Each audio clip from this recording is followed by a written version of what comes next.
Baik, kita akan memasuki materi desain produk dan jasa. Oke, pemilihan produk dan jasa. Pemilihan produk adalah proses pemilihan produk atau jasa untuk dapat disajikan kepada pelanggan atau klien. Ya, pada intinya dalam bisnis kan yang paling penting adalah bagaimana kita memilih dan menciptakan produk untuk memenuhi kebutuhan konsumen dan melebihi ekspektasi konsumen gitu. Jadi itu yang teman-teman pelajari di marketing gitu. Jika ada konsumen menginginkan smartphone, bagaimana kita menciptakan produk yang memberikan kepuasan bagi konsumen sehingga konsumen merasa puas, akhirnya akan merekomendasikan produk kita. Dan pemilihan produk atau jasa yang akan kita buat dalam bisnis kita dalam skala apapun, mulai dari UMKM sampai ke bisnis yang besar, itu menjadi hal yang paling krusial atau hal yang paling penting gitu untuk menunjang kesuksesan bisnis di masa depan. Apakah produk kita laku di pasar, apakah konsumen merasa puas, ataukah sebaliknya produk kita ternyata nggak laku di pasaran. Banyak banget produk yang nggak laku di pasaran dan banyak pula produk yang memang laku di pasar. Nah, kemudian contohnya, contohnya di sini adalah produk-produk yang sudah terspesialisasi dalam bidangnya masing-masing. Nah, contohnya di sini adalah rumah sakit yang saat ini sudah banyak banget di tiap kota besar di Indonesia, termasuk di Kuningan. Banyak rumah sakit yang muncul, yang lahir, yang diciptakan dengan fokus pada spesialisasinya masing-masing, gitu. Dengan berbagai jenis kebutuhan pasien.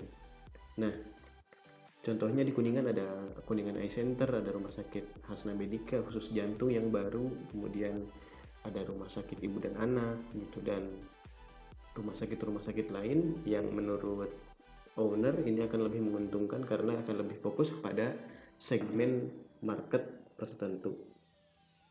Nah, di sisi lain juga banyak banget produsen-produsen yang telah spesifikasi dan spesialisasi menciptakan produknya.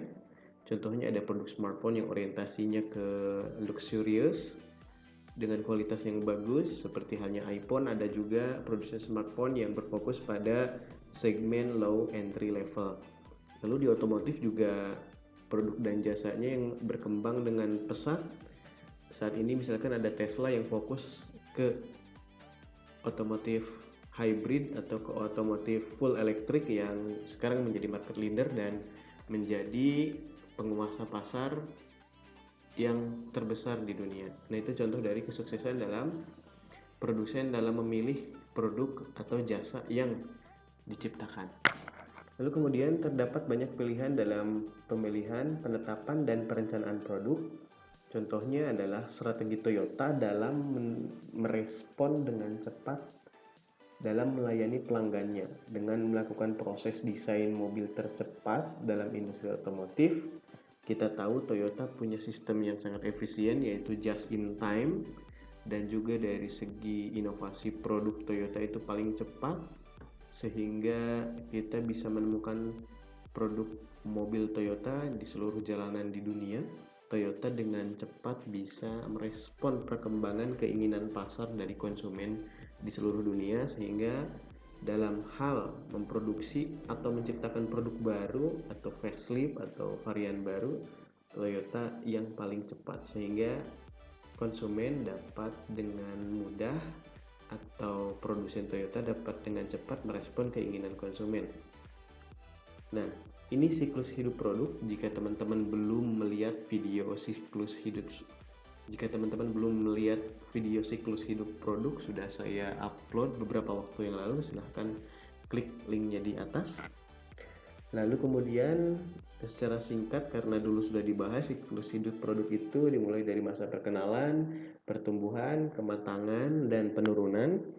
Ini adalah contoh dari siklus hidup yang berbeda-beda ya. Jadi ada siklus hidup yang beberapa jam aja, contohnya koran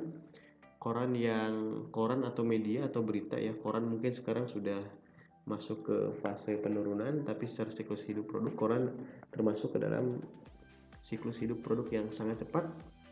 Hanya hitungan hari saja atau bahkan jam saja, koran yang kemarin sudah tidak laku lagi untuk dijual. Lalu yang siklus hidup mingguan adalah tabloid. Lalu siklus hidup bulanan termasuk ke dalam mode fashion, pakaian beberapa tahun. misalkan di desain laptop, smartphone termasuk kebulanan, lalu kira-kira yang siklus hidup yang berdasarkan per dekade itu apa? Coba komentar di bawah.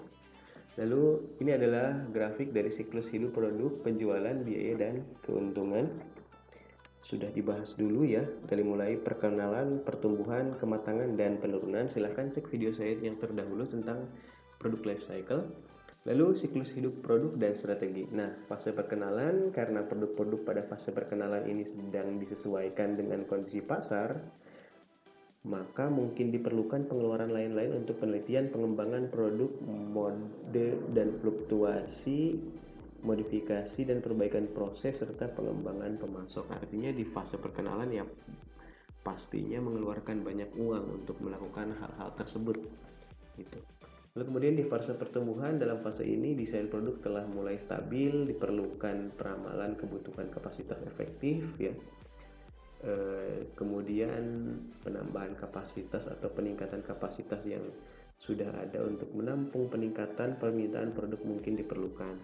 Jadi di fase perkenalan sudah banyak mengeluarkan uang untuk R&D, marketing, product development, innovations. Di fase pertumbuhan waktunya ekspansi, menambah pabrik, menambah kapasitas produksi. Lalu kemudian di fase kematangan, saat sebuah produk mencapai kematangan, pesaing mulai bermunculan. Nah, produksi dalam jumlah besar dan inovatif sangatlah sesuai pada fase ini. Jadi pengendalian biaya yang lebih baik, lebih efisien karena diproduksi lebih banyak, pengurangan pilihan pemotongan lini produk mungkin akan efektif atau diperlukan untuk meningkatkan keuntungan dan pangsa pasar. Jadi pengendalian biaya yang lebih baik dan berkurangnya pilihan dan pemotongan lini produk adalah misalkan mengkat produk-produk yang tidak laku dan fokus pada produk-produk yang laku dan diproduksi dengan massal. Lalu kemudian pada fase penurunan, manajemen mungkin perlu sedikit kejam pada produk yang siklus hidupnya mendekati akhir. Artinya jika ada produk-produk yang sudah tidak laku ya dibunuh aja gitu, di discontinued aja.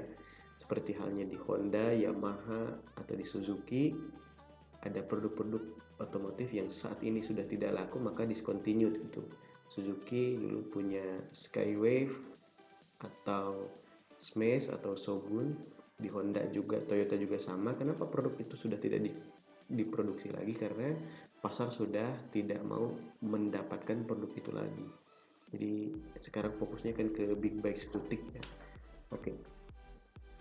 Lalu kemudian analisis produk. Nah, mengurutkan produk secara menurun berdasarkan kontribusi dolar setiap produk bagi perusahaan dan juga kontribusi dolar tahunan total dari suatu produk. Artinya analisis produk berdasarkan nilai ini, produk mana sih yang paling berharga dari segi harga dan value, maka semakin bagus, semakin tinggi nilainya, maka produk itu akan yang lebih dipertahankan. Manajer operasi yang efektif memilih produk yang terlihat penting dan menjanjikan. Hal ini sesuai dengan prinsip Pareto gitu. Jadi Pareto itu produk yang spesifik, produk tertentu yang mungkin dari jumlahnya sedikit atau kecil itu mempengaruhi keuntungan yang besar. 20% mempengaruhi 80% hasil gitu. Nanti kita akan bahas Pareto Principle pada video selanjutnya.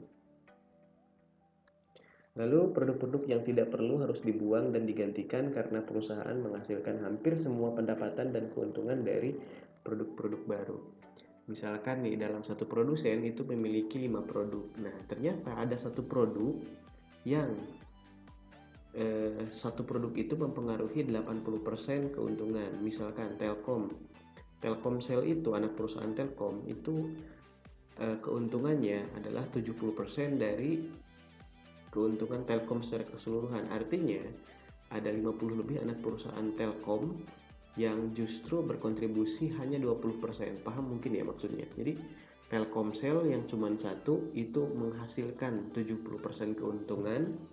Nah, sementara 50-an anak perusahaan Telkom yang lain itu hanya berkontribusi pada 30% keuntungan Telkom. Nah, itu yang perlu dievaluasi adalah 50 anak perusahaan Telkom yang lainnya. Kenapa hanya berkontribusi 30%, sementara Telkomsel kontribusi keuntungannya 70%. Nah, itu yang dinamakan dengan Principle of Pareto. Nah, pemilihan produk, definisi, dan desain harus dilakukan terus-menerus sehingga improvement di tiap produsen itu terus berjalan gitu.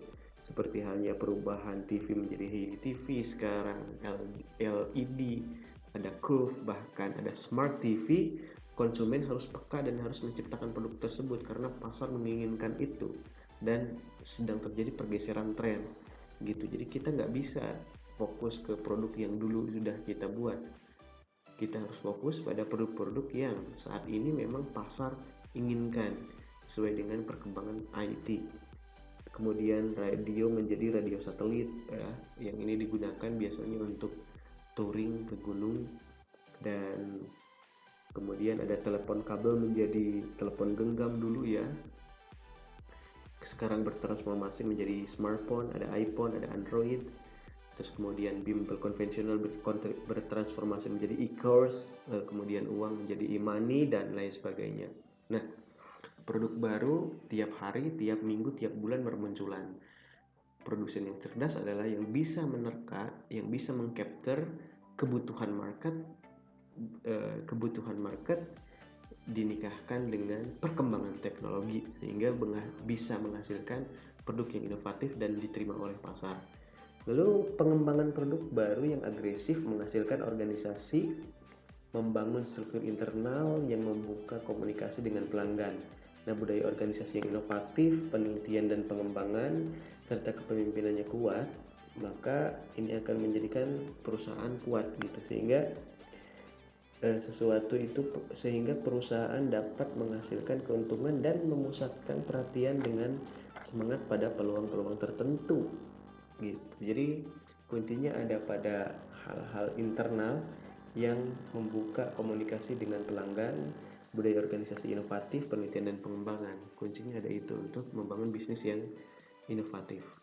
Nah, pertama nih kita harus bisa memahami pelanggan. Contohnya pelanggan di Indonesia dengan pelanggan di Malaysia dengan pelanggan di Amerika jelas berbeda. Sehingga jika teman-teman mengikuti perkembangan tren, misalkan satu produsen dengan tipenya sama tapi speknya berbeda, misalkan di smartphone Samsung misalkan untuk pasar tertentu dengan tipenya sama, misalkan Samsung 20 Ultra, spesifikasinya ada yang sedikit berbeda gitu karena pelanggannya juga berbeda, ada yang pakai Exynos, ada yang pakai SoC dari Snapdragon.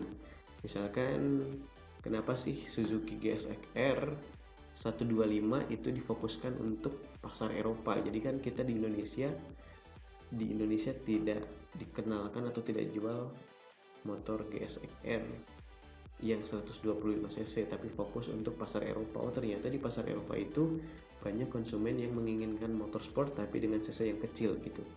Nah, itu kan memahami pelanggan seperti itu beda di tiap regionnya sesuai dengan demografinya, itu penting banget. Jadi jangan sampai kita salah meluncurkan produk sehingga produk kita nggak laku karena salah dalam memilih dan menentukan target pasar kita gitu.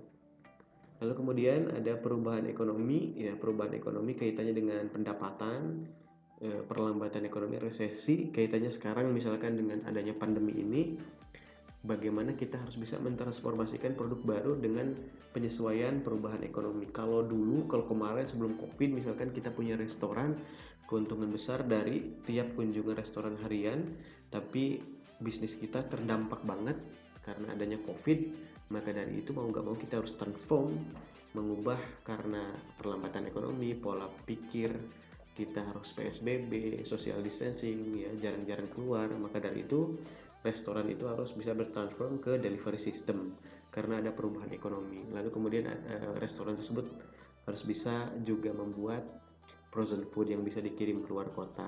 Delivery sudah pasti untuk dalam kota dan fast respon dan lain-lain. Jadi intinya produsen harus sigap untuk belajar terus-menerus. Lalu kemudian ada ketiga, perubahan sosiologi dan demografi.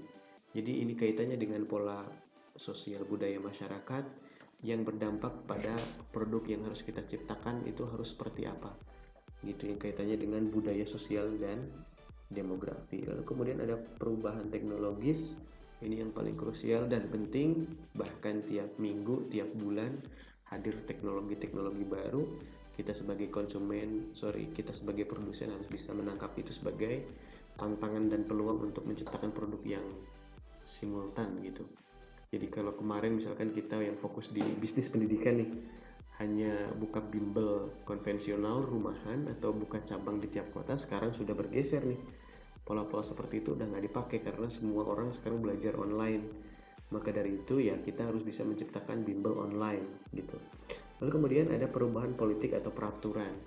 Nah ini kaitan dengan kebijakan pemerintah, gimana sih Omnibus Law itu bisa menjadikan plus minus dalam hal bisnis gitu. Apakah investasi akan semakin mudah, ataukah buruh sangat dirugikan, ataukah pensiunan dananya dikurangi atau ditambahkan. Nah ini kaitannya dengan kondisi perubahan politik dan peraturan yang harus kita nilai positif negatifnya dan untuk menciptakan keputusan yang tepat di masa depan. Lalu kemudian ada perubahan lain yang dapat muncul melalui kebiasaan pasar, standar profesional pemasok dan distributor. Nah ini menarik soal kebiasaan pasar dan standar profesional, juga pemilihan pelanggan gitu. Jadi ternyata motor Suzuki sebagai contoh di dunia ini diproduksinya di Indonesia gitu, yang diekspor ke luar negeri, atau Avanza di Afrika Selatan itu diproduksinya di Indonesia dengan brand lain Transmover gitu untuk pasar-pasar lokal untuk taksi. Dan pasar Afrika dengan pasar Indonesia meskipun diproduksi di Indonesia memiliki dua spek yang berbeda gitu. Nah ini membuktikan bahwa kita harus bisa memahami pelanggan meskipun produksi kita yang melakukan sendiri, tapi kita harus bisa mengcapture itu sehingga apa fitur yang pelanggan tidak butuhkan ya jangan ditambahkan gitu. Sebaliknya, fitur-fitur yang pelanggan butuhkan ya tambahkan untuk produk-produk tertentu. Nah kemudian Toyota juga menciptakan satu brand untuk brand luxurious tersendiri, yaitu ada Lexus. Itu diciptakan untuk produk yang mahal untuk kalangan high end yang berbeda dengan konsumen Toyota pada umumnya. Nah itu juga bagian dari bagaimana kita bisa memahami pelanggan, ekonomi, sosial, teknologi, politik ya, yang akhirnya pada penciptaan produk tertentu. Oke, demikian pembahasan kali ini. Jangan lupa untuk klik like dan subscribe, dan sampai jumpa di pertemuan selanjutnya.